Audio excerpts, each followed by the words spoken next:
New day, new vlog. Tara samahan niyo ako dito sa Batangas. At dahil nga anniversary ng aking bayag, kabastos mo talaga. Joke lang po. Alo, 10th year anniversary pala ng aking kumpare at kumare. Bigyan natin ng malupit ng kaldag. Dito ay wala na kaming ginawa kundi kumain ng masasarap. Parang ako. Charot. At dito ngay makikita mo kung paano kami malasing. Malasing lang ha, baka kung anong iniisip nyo dyan. Nakakaingit na nga lang yung mga ganitong eksena. Abay, nagtagal nga naman sila ng 10 taon. Tingnan nyo naman ang kilig dyan ni Jackie. Oo, yung ngiti. Naka-brace pa yan. Bilay. Ang sarap po talagang magmahal. Yung iba nalalasing na talaga. Mamay mapapakanta ko ng kasama kong Koreanong are.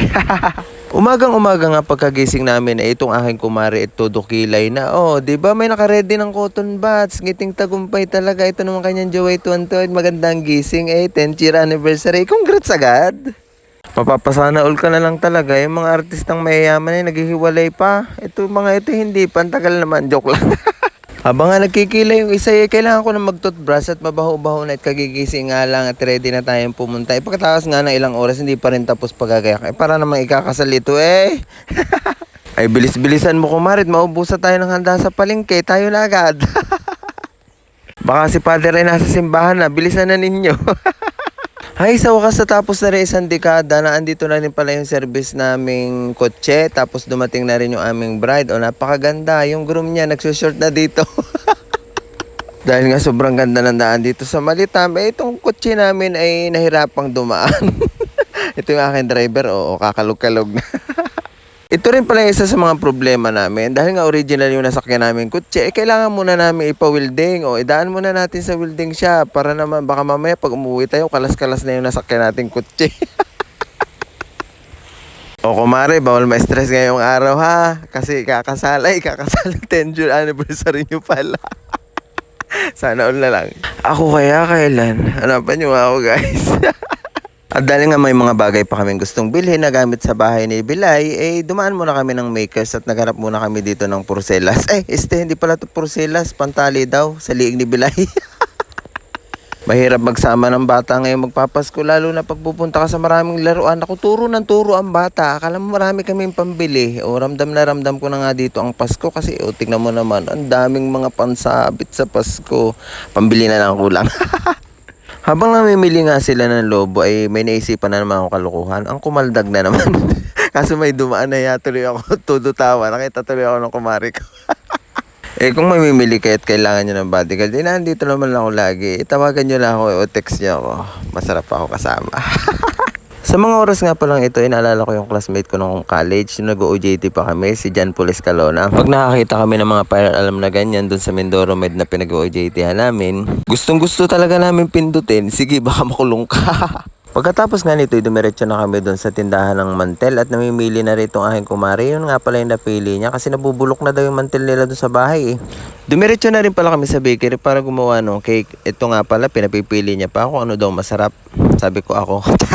Dito nga pinasulat na kami ng pangalan nila na ilalagay dun sa cake. Abay, wala pa nga siyang balak isulat yung pangalan niya Ang gusto niya si Jackie lang. Ikaw, hindi ka na mag-anniversary. Kaya tawa ko ng tawa Sabi nga pala ng parang bilay ko dyan, baka may gusto pa akong bilhin. Sabi ko naman, gusto ko yung mamahalin ako. Mapapasana all ka na lang dito kay Bilay. Napaka-responsable talaga sa lahat ng bagay. Dinaig pa ang lalaki. Sana all. Dumaan nga pala muna kami dito sa Dali. Nakapagdali na ba ang lahat? Dalihin ko kayo Joke lang ha. Baka magalit naman kayo. Huwag tayong masyadong seryoso sa buhay. Dito nga pala sa Dali, napakaraming mabibili ng mura lang. Kaya pumunta na kayo dito kung gusto nyo makamura sa mga bilihin. Pero may mga branded din naman dito. Alam ko nationwide, dinali na May dali na Joke lang. Ang utak ko talaga Shoutout nga pala sa pamilya ko dyan sa Mindoro, Laplano family, Mama Sally at si Papa Rolly. Ikaw, hello. Tsaka yung mga kapatid ko dyan sa Mindoro, mga taong nakakilala sa akin dyan sa Mindoro. Miss ko na kayo dyan. Sa susunod magkikita pa rin tayo. At miss ko na rin yung mga taga Bicol. Lahi sa inyo dyan. Miss ko na kayo. Ito na yung pinakamurang ham sa Dali. 329 lang. DTI. Sa ano pang matitira sa 500? At dahil nga nagutom na kami sa pamimili, dumiretso na kami dito sa tuhog-tuhog. Nagaya nga itong dalawang aking kumarit kumpare, lilibre daw ako. Syempre, go na tayo dyan. ay napakaraming pamimilian. Ang ginusto ko mga pala dyan ay ikaw. Charot. Ang gusto ko yung atay na pinirito na may halong harina. Huwag yung puro harina kuya. Gusto ko dito yung suka tapos yung sweet and spicy flavor na ano nila, sauce. Yun ang gusto kong ilagay dito. Ay wala nang patumpik-tumpik pa. Tara, lamo na tayo. Ang sarap naman ito. Ito naman gusto kong matikman dito sa Batangas. Pagdating nga naman sa Katakawan, basta libre lang, dito lang ako.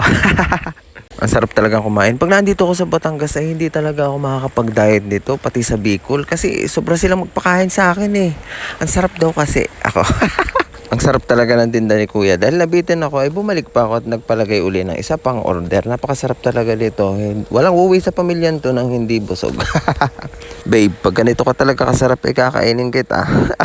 Landi. O, napanood mo hanggang dito. Mag-night market ka na rin. Masarap yan. Try mo. Dito nga bumili na rin pala kami ng tilapia na iihaw namin mamaya. At ito din yung isa sa pinaka-paborito ko, yung adobong paa ng manok. Ito, mag-aadobo nga pala kami mamaya. At syempre, hindi mawawala ang pansit, pampahaba ng buhay, at pampahaba ng titing jutay. Charot lang.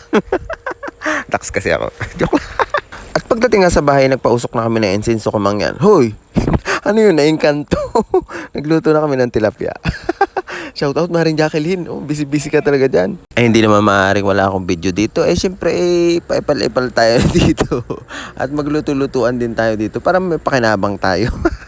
O, tilapia ang tingnan ha. Magbukol ko. Masarap yan. Mas masarap sa tilapia. Abay, napapanood kita. Inulit-ulit mo pa yung video ha. O, tingnan mo pa yung bukol dyan. Yung tilapia na napanoodin nyo.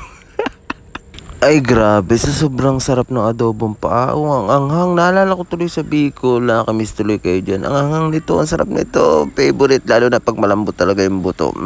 Sarap kagatin. O ikaw nanonood, pag jowa na kita, pagluluto kita nito ha. Dahil nga sa isang dekada na hindi napapalitan ng mantel, itong aking kumari, busy-busy na sa pagpapalit. Kaya nga tutulungan na natin at mukhang pagod na pagod. At hagad tumamaya pag nag-inuman. At dumating na nga pala yung Koreano at Koreanong kapatid ni Bilay. O, shoutout sa inyo dyan. Magpakabusog lang kayo dyan. Ay, ako din pala.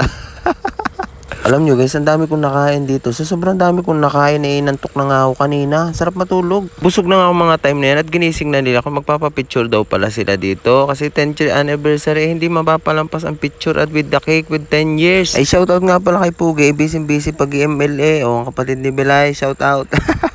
Ito na talaga umpisa ng laban. Shoutout sa inyo dyan, Auntie, Uncle, Orhe. Ay, tutukain kayo dyan. Mag-enjoy lang kayo dyan kasi kakain tayo at iinom tayo ng marami hanggang malasing.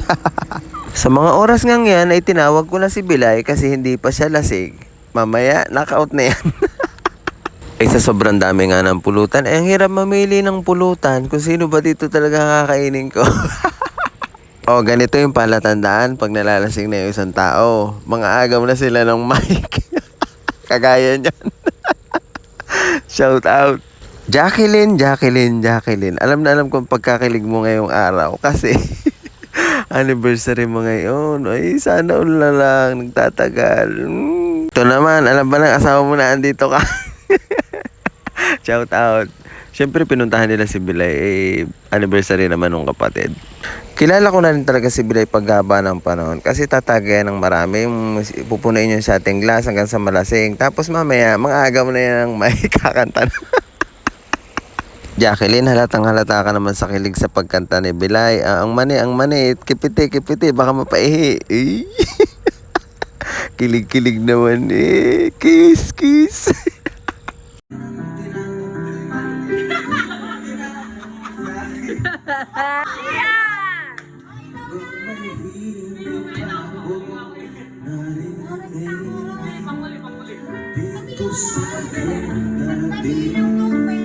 O, hanggang doon na lang muna yung sound kasi baka makapiright tayo. Siyempre, baka wala tayong kitain. Ito nga't pinipilit namin si Nel dyan at duet nga kami dito sa kantang ito. Ito nga daw pala ang paborito niyang kantahin. Sinabayan ko na kaya kami kumanta na ng kumanta. Kasi medyo nalalasing na. Hindi kasi siya mahilig kumanta eh.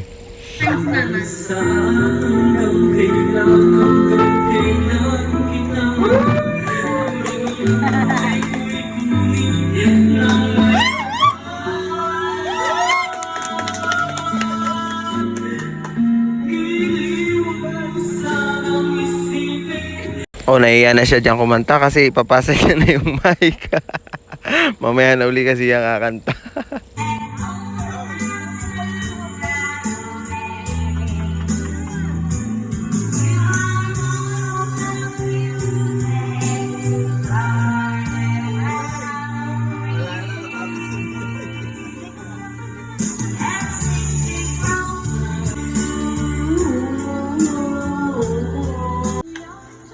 Pagod ka na magloko, mag-royal ka. Eh, painumin mo ako niyan, de. Kung ayaw mo mag-break tayo ngayon. 10 years before break. 10 taon, break dahil sa royal. Ayan, may nag-break pa sa Royal. Hanggang dito na lang ang aming video. Please share. Maraming salamat sa panonood. Mwah!